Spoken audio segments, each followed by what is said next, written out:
অনেকক্ষণ লাইনে দাঁড়ানোর পরে বাবার ধামে চলে এসেছি। জলেশ্বর বাবার ধাম। দেখো কত ভিড়, আজকে দ্বিতীয় সোমবারে প্রচুর লোক। সেই রাত 2-3 থেকে সবাই লাইন দিয়েছে। আমরা পুজো দিয়ে আমাদেরকে দেখাচ্ছি, দাঁড়াও কত লোক, কত ভক্তের ভিড়। বাপরে এত লোক, এত ভক্ত, বাবার এত ভক্ত কোথায় ছিল?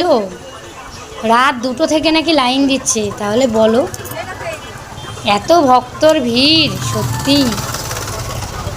তবে যাই বলো, আকাশটা কিন্তু মেঘলা মেঘলা।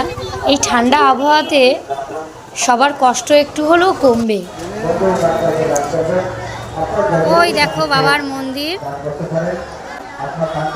সবাই পুজো দিয়ে নামছে। আর এদিকে হাজার হাজার লাইন আছে। জয় শিব শম্ভু।